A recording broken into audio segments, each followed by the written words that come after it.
El rey Salomón surge de la unión del rey David con Betsabé,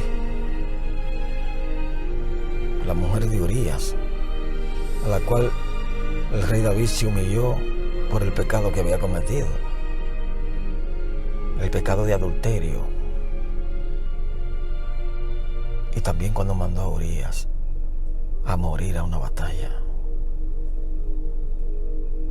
Una maquinación de pensamientos impuros entró en su cabeza y él permitió que ese monstruo cogiera forma y se convirtiera en un Goliat moral que le fue imposible vencer, porque cayó en la trampa de Satanás.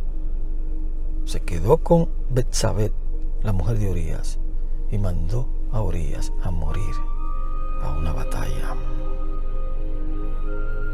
Él se arrepintió y continuó siendo obediente a los mandamientos de Dios. Un profeta de Dios le dijo que Dios no estaba complacido con nada de esas cosas que él había hecho. Y él se humilló. Pero lo que sucederá con él hay que dejárselo a nuestro Padre Celestial y a su Hijo Jesucristo en el día del juicio.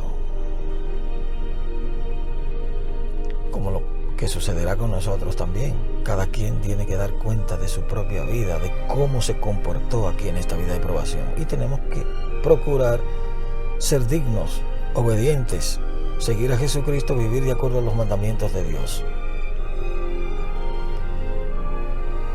Del rey David y de Betsabé, la mujer de Urías, nació Salomón, el que conocemos como el rey Salomón. Y Salomón fue un rey bueno, comenzó muy bien, tanto así que el Señor lo bendijo con sabiduría y de todas partes iban a buscar consejos de él. En una ocasión que dos madres tenían dos bebés, uno de los bebés murió. Entonces las dos madres que quedaron disputándose entre sí, como que el bebé que quedó vivo era el de ella. Y esto llegó al rey Salomón. Le llevaron el caso al rey Salomón y el rey Salomón tenía la sabiduría para resolver eso. Y delante de las dos madres que disputaban, que el hijo que quedó vivo era el de ella, el rey Salomón mandó a buscar una espada y les dijo que cortaría el niño por la mitad para darle una mitad a cada una. Pero el rey Salomón no iba a hacer nada de eso. Simplemente quería poner a prueba quién realmente de las dos era la verdadera madre. Y aquella que dijera que no era de ella, que se lo entregara a la otra, esa era la verdadera madre, porque le iba a doler lo que se iba a hacer. Y así sucedió. Y cuando el rey Salomón mandó a buscar la espada para cortar al niño, una de ellas dijo: no, señor rey, el niño no es mío, es de ella. Y ahí el rey Salomón supo que el niño era de esa que dijo que no era de ella. A través del rey Salomón se construyó el primer templo. A Moisés se le dio instrucciones y tuvieron el arca del convenio en el desierto.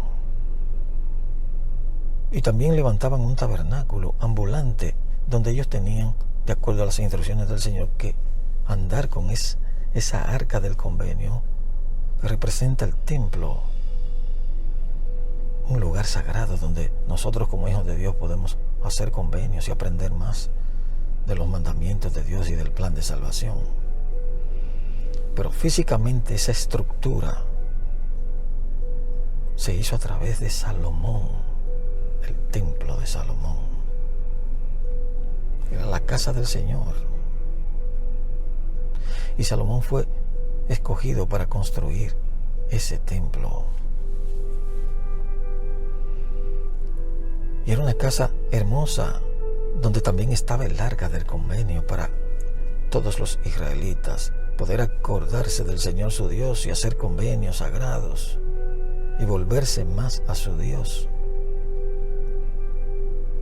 para guardar los mandamientos y ser fieles.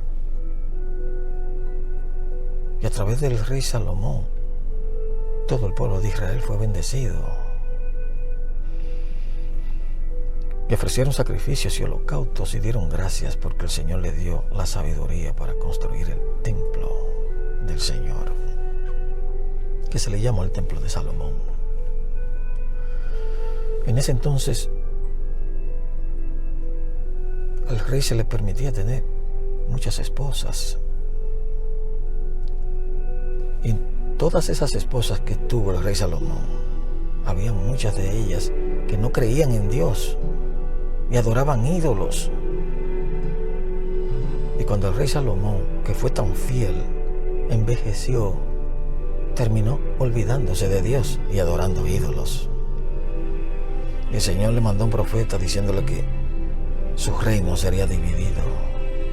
Y así sucedió.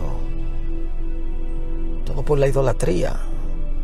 Comenzó con los israelitas después de ser liberados de la cautividad de los egipcios y haber recibido el mandamiento de Dios: no tendrás dioses ajenos delante de mí, no te harás imagen. Y no bien recibieron eso cuando ya estaban construyendo un becerro de oro.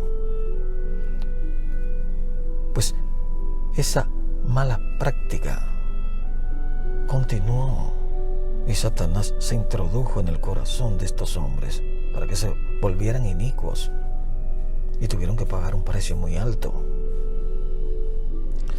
Porque cuando el rey Salomón murió, el reino se dividió. Y de ahí surge las divisiones de las 12 tribus de Israel, donde 2 de las tribus se convirtieron en las tribus de Judá y se convirtieron en el reino de Judá, el reino del sur. Y el rey que estaba al frente de esas 2 tribus del reino del sur era un hijo de Salomón llamado Roboam. Y las otras 10 tribus se organizaron y surgió un rey entre ellos llamado Joroboam. Ambos reyes eran inicuos, idólatras,